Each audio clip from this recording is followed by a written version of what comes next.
Hi folks, what's going on? Welcome to today's video. So I'm going to do a little trade review on a couple of things that happened today. Today was Tuesday, October 20th, and there was some interesting things. I'm just going to do a brief analysis of my own behaviors. And honestly, today I think I kind of went overboard just a tad, where I allowed myself to give in to just a little bit of gambler's tendencies, and I managed to get away with it, but it's not a good thing still. So whenever these things happen, you have to kind of have a talk with yourself and say, all right, how did this happen and how can you prevent it from happening in the future? I would say that I convinced my subconscious mind that it was okay to size up a position, to go from one lot to two lots. And that's a bad thing. In regards to the account that I'm trading now, sure, it's doing well. It's almost double where I started. Doesn't mean that I need to double my size right away. You have to have a very clear talk with yourself in regards to when exactly will you be completely okay with the risk of trading double the size that you're currently trading. And going from 1 to 2 contracts is actually quite a big leap. Like going from 2 to 3 is not as big as going from 1 to 2. So in this video, I just wanted to go over a couple of trades with you, and I wanted to show you a couple examples. Okay, so this trade's a great example right here. So at this point, the market was bullish above 700, and it left a little bit of a single print around this 708 to 711 area. If you want to know what a single print is, go and look that up yourself. But it's basically a gap in the liquidity, a gap in the price. I use these levels as inflection points. So when I'm watching this, I'm looking at that. Is there a chance that I can lean on this 708? Okay, so the tape confirms my bias here because I see the sellers are pretty weak. We're going up on buyers. I get filled. I'm in the trade now. Fine. Now on this trade, I'm looking for about 28. You can see where I'm putting my cursor there. Every trade setup is going to be slightly different.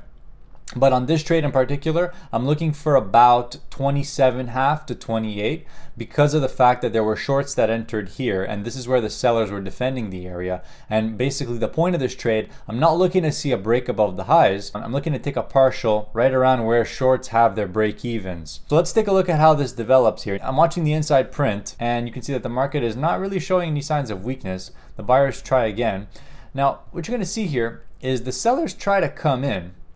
And I am very risk averse on this trade. In fact, I'm a little bit too risk averse. You see, I end up getting a 1 tick break even on that trade.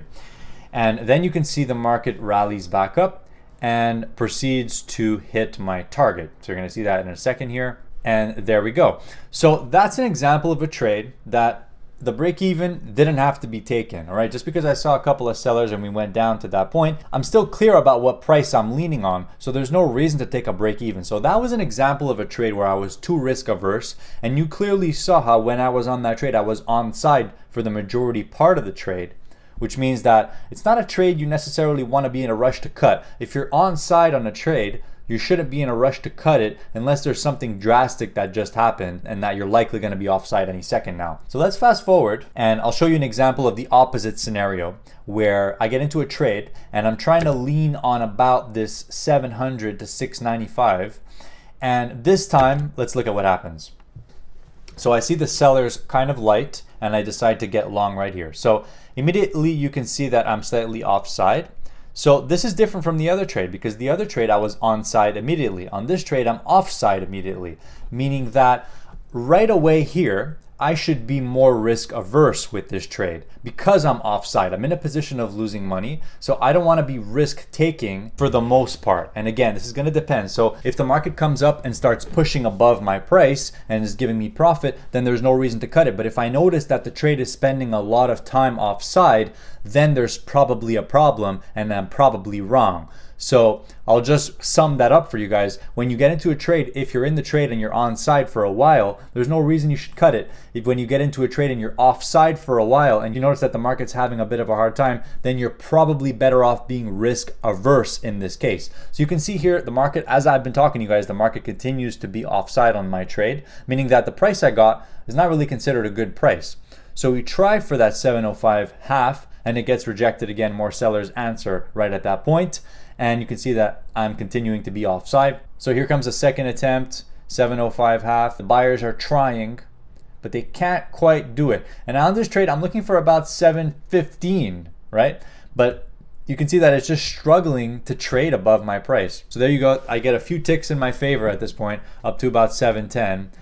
And then at this point, because of the amount of time that I spent offside on this trade, I probably would have wanted to be risk averse at this point. So I think that that's a skill that a scalper needs to develop. It's that being in the flow with how long your trade has been offside for and how long your trade has been onside for. So I spent the majority part of this trade being offside. It gave me about 5 points of profit, and then it came back to break even. I would have been comfortable taking that break even. So you're going to see the market trades lower and then stops me out. I will make that rule for myself, and I'll say that when I'm in a favorable position, because the market's telling you you're in a favorable position because it gave you profit, then there's no reason to cut the trade if it hasn't hit your target yet.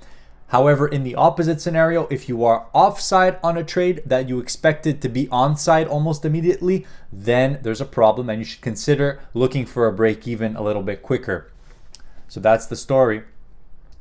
So let's move on to some of the gambling behavior. So I guess you could say I almost went on tilt today, almost. I managed to stop myself and then I managed to catch a trade I was looking for. And a large part of the problem, I'm going to discuss it right now, is because I've been trying to think about when it's time to size up to 2 contracts. And this is a dangerous conversation because today, because of the fact that I didn't necessarily set a strict rule for myself saying you can only trade 2 contracts when your account balance is above this point, I didn't set a clear point. I allowed my subconscious mind to kind of take control of that because I convinced my subconscious mind that it was okay to take an extra lot on the trade. And I paid for that with 1 trade today. And the moral of the story is you should not be sizing up like that. And this is sort of an exercise I created. When my account balance gets above a certain point, if I maintain that point, I can add more size. But if I go under that point, then I have to go back to trading my previous size. I'm going to develop this as time goes on, but that's sort of the guideline that I'm working with right now. And I almost went on tilt today, but I managed to stop myself. And part of the reason was because I was stalking a certain trade towards the end of the morning session. Basically, I became a little bit impulsive when I was stalking this trade. So basically, the trade I was stalking was the break below the low of the day, which was around that 11,630 zone. And it was pretty obvious that it was going to break at some point, but basically I found myself shorting a little bit too early every time. So you're gonna see me here shorting at 650, and there's a couple of these trades that I get offside quickly and then I ended up stopping at a loss, or there's some trades where I actually ended up with a pretty nice profit here and then ended up taking break evens. The fact that I was allowing myself to become a little bit on tilt, maybe I was a bit frustrated with the break evens from earlier in the session. Because of that, I gave away some good profits. So there was 1 trade where I was up 15 points. I gave that away for I think only 5 points. So there was a moment where I took a loss on a 2 lot. So that would be double the risk that I normally take. Because of how this setup developed here, I managed to remain calm and I managed to catch that break under the 630 low with a 2 lot.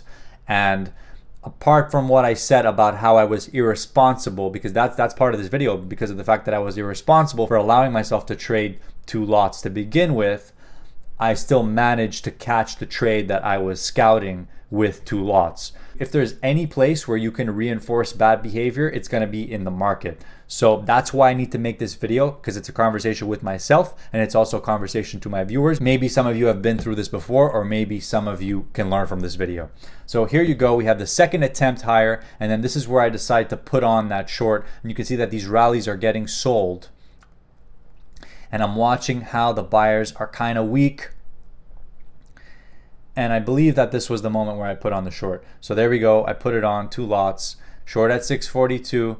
And I'm looking for a run under the low of the day. That's why I put those limits right under the low of the day. I wasn't expecting it to flush through, but I was expecting it to at least test the low of the day. And what you're going to see happen here very, very quickly at this point is exactly that. So look at these sellers.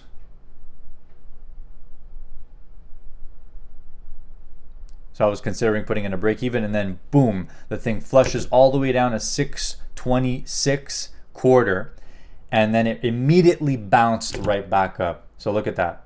So it flushed it and then it bounced. So that's why when you're scouting a type of trade like this, you need to have your limit order in there to take profit at your price because of things like this. And this happens all the time, where you'll get a massive flush in one direction and then it'll immediately retrace back to confuse market participants to thinking that someone's actually buying this.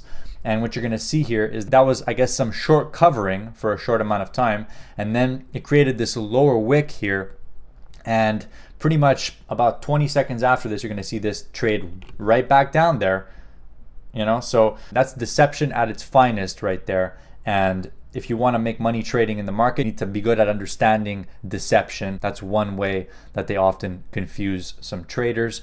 So to conclude this video, guys, I didn't perform to the best of my abilities today because I would admit that I gave in to the demon on my shoulder for a split second and I put on 2 lots where I shouldn't have, and then that sent me on a bit of an emotional spiral. We managed to recover from that. We're on this grind, so we just need to keep going one day at a time, moment to moment. I wish you guys all the best. Hope you enjoyed the video. Take care. Bye.